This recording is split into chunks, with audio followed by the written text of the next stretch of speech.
Nasa iyo, ang pagdududa mo sa akin, grabe. Wala naman akong sinabi. Alam ko lang agad yan. Basang-basa na kita dahil sinaulo ka rin. Sinaulo ka rin. Nag-reaksyonan ako, oh? Alam mo nga kapwa sinaulo. Alam mo yan. Nag-reaction ako, oh? Talaga? Oh, ibig sabihin, so parang paniniwala na yun. Paano ka niniwala? May duda ka eh.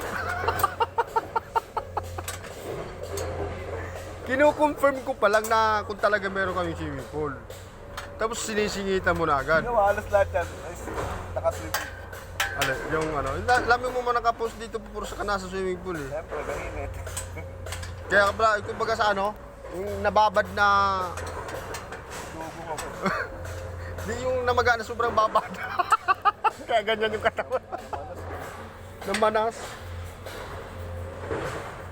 Saan ba sa inyo? Ha? Saan sa inyo? Ang dami mo nag-upload ko sa'yo, gago. Pag friend kita, tapos tinanong mo yan, bilag mo sa akin, makikita ng mga tropa ko yan. O tapos, pag nakita lang. Nilalike yan. Eh ano mo? Paano mo? Kaso makikita nila ito ang trabaho ko. Ayun lang. Dahil alam nila ang trabaho ko. Opisina. Pero, Oo, tata.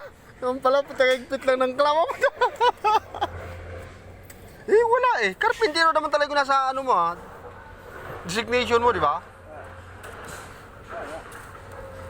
Pero yung sahod, ganun pa rin. Ano mas pipili mo? Karpintero dito. Dito, kuyakoy ka. wala ko, hindi ako naging kuya ko. Hindi mo sipag-sipag ko lang, palisan nga ako lang. Nagkakasakit na nga ako sa trabaho.